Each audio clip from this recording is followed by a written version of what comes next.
নমস্কার বন্ধুরা, মালতীর হ্যান্ডলাইসে তোমাদের সবাইকে স্বাগত। আজকে আর একটা দারুণ আমের রেসিপি নিয়ে এসেছি আমি। এটা একটা আচার তৈরি হবে, আর ওই আচারটাই হবে একটা পুরো অন্যরকম আচার। এই আমগুলো কিন্তু আমাদের গাছের আম, দেখো আমি ভালো করে ধুয়ে নিয়েছি। আজকে এই গাছের আম দিয়ে ওই আচারটা তৈরি হবে। আর তোমরা বন্ধুরা পুরো ভিডিওটা দেখতে থাকো, ওই আচারটা আমি কীভাবে তৈরি করি। এই আচারটা খেতে অসাধারণ হয়, দারুণ দারুণ হয় কিন্তু। এই আমগুলো আমি এবার কেটে নেব। আমগুলো কিন্তু আর ভালো করে ধুয়ে আমি কিন্তু একটুকু জল নেই, দেখো পুরো পরিষ্কার করে মুছে নিয়েছি।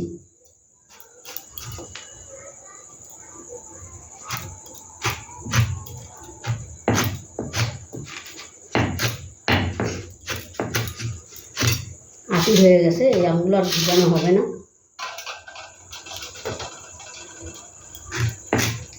আর এই আচারটা করার জন্য কিন্তু আমার আমেরই দরকার।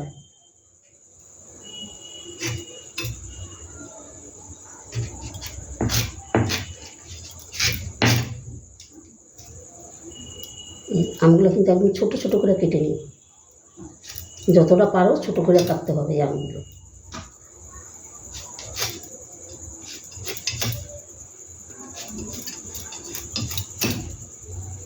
আর একটা ফালি দিতে পারলে ভালো হবে।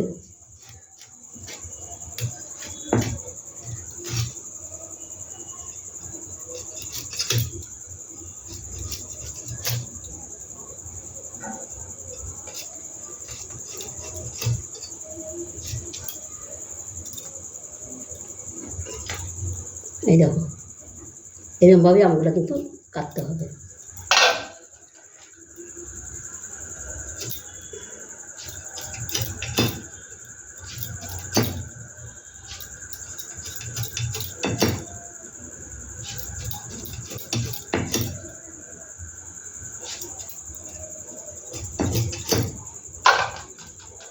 আর এই আচারটা খেতে বন্ধুরা অসাধারণ হয় কিন্তু।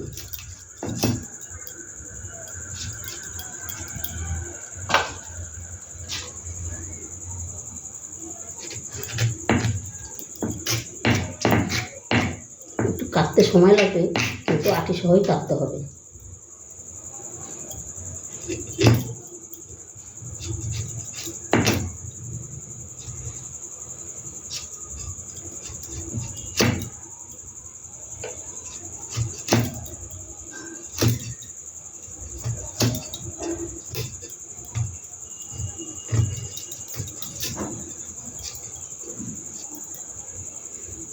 পুরো ভিডিওটা দেখতে থাকো কীভাবে আমি আচারটা তৈরি করি। বন্ধুরা দেখো আমগুলো কিন্তু ভালো মতন কেটে নিয়েছি। এবার মশলাটাকে আমি ভেজে নেব। এই দেখো এখানে কী কী মশলা নেওয়া হয়েছে আমার। এখানে জিরা আর মৌরি, শুকনো লঙ্কা, ধনিয়া, আর এখানে নিয়েছি ওই মেথি, আর ওই সামান্য একটু পাঁচফোড়ন। এইটাকে দিয়ে আমি ভালো করে হালকা করে ভেজে নেব।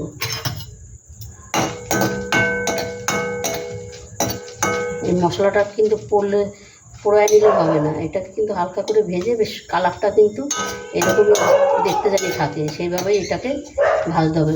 আমি সম্পূর্ণ দিয়ে দিলাম। আর মেথিটা কিন্তু বন্ধুরা বেশি নেবে না, তাইলে কিন্তু তিতো হয়ে যাবে। একদম সামান্য একটু মেথি নেবে। আমি একদমই অল্প করে একটু মেথি নিয়েছি।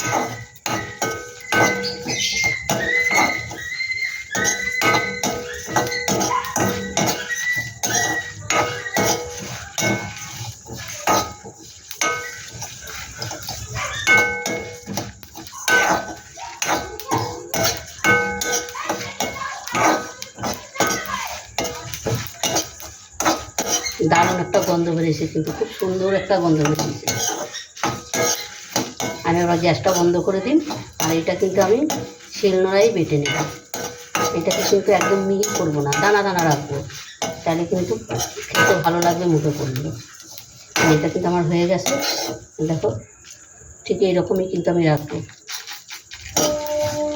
গ্যাসটা কিন্তু আমি বন্ধ করে দিলাম। এবার আমি নামিয়ে একটু ঠান্ডা করে এটাকে আমি এবার একটু বেটে নেব। বন্ধুরা দেখো মশলাটা কিন্তু আমি একটু বেটে নিই।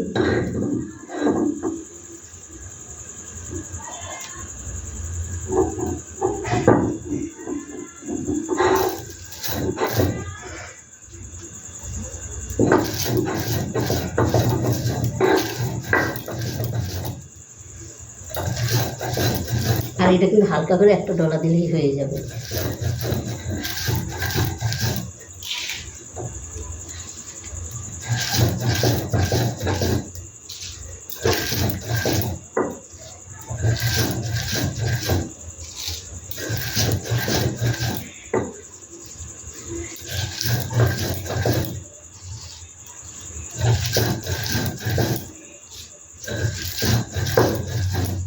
দারুণ একটা গন্ধ বেরোচ্ছে। এই দেখো বন্ধুরা, বাটা কিন্তু দেখো কমপ্লিট। এই দেখো, এবার ওদিকে আমি তেলটাও গরম বসাইছি, তেলটাও দেখি হয়েছে কি না, তারপর তোমাদের দেখাচ্ছি।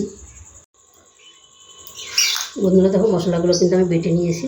এই দেখো, এবার আমি এক এক করে সব জিনিস মিশাবো। এখানে প্রথমে দিয়ে দিলাম, এই দেখো এখানে কাশ্মীরি লঙ্কার গুঁড়ো, তারপরে দিয়ে দিচ্ছি ঝাল লঙ্কার গুঁড়ো। ঝাল লঙ্কার গুঁড়ো দিলে ঝাল ঝাল লাগবে, বেশি দিলাম না, অল্প করেই দিলাম। তোমরা বেশি দিতে পারো, কোনো অসুবিধা নাই। এখানে দেখো কয়েক করা রসুন আমি একদম কুচিয়ে দিয়েছি, আর কিছু কাঁচা লঙ্কা এটা আমি দিয়ে দিচ্ছি এখানে। দিয়ে দিচ্ছি বিট নুন,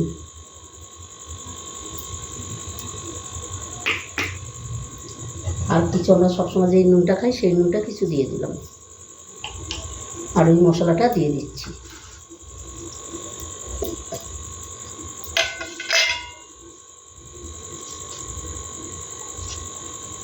দিয়ে দিলাম একটু হলুদ।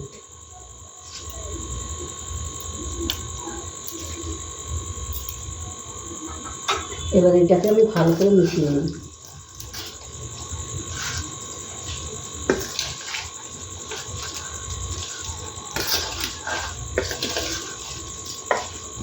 এত সুন্দর একটা গন্ধ আসছে না, দারুণ একটা গন্ধ আসছে কিন্তু। ওই ভাজা মশলাটাতে অসাধারণ একটা গন্ধ আসছে।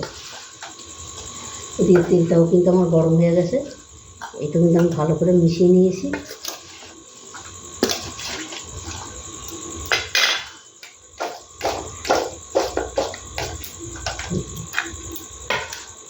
কত সুন্দর দেখতে লাগছে দেখো। ওই তেলটা গরম হয়ে গেছে, এবার তেলটা আমি নামিয়ে নিয়ে আসি। তেলটা এবার দিয়ে দেবো।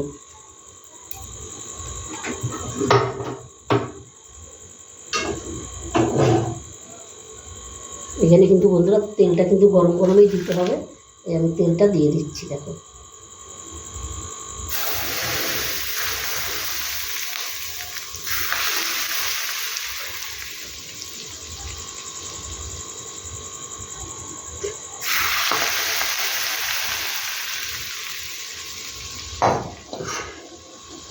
তেলটা কিন্তু সম্পূর্ণ আমি দিয়ে দিলাম। এবার ভালো করে একটু নেড়ে নিই। এটা কিন্তু একটু গরম আছে, সারা সিধা দেওয়া ধরে নিয়েছি।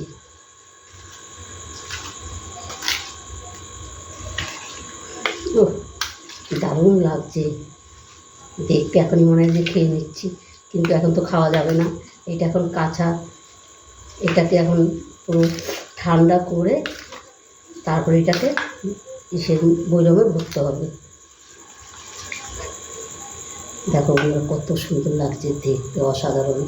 এইভাবে তোমরা একবার করে খেয়ে দেখবে, দারুণ লাগবে কিন্তু। এবার এটাকে আমি এইভাবে রেখে দিই, পরে তোমাদের দেখাবো, ঠান্ডা হোক পরে আমি তোমাদের দেখাচ্ছি।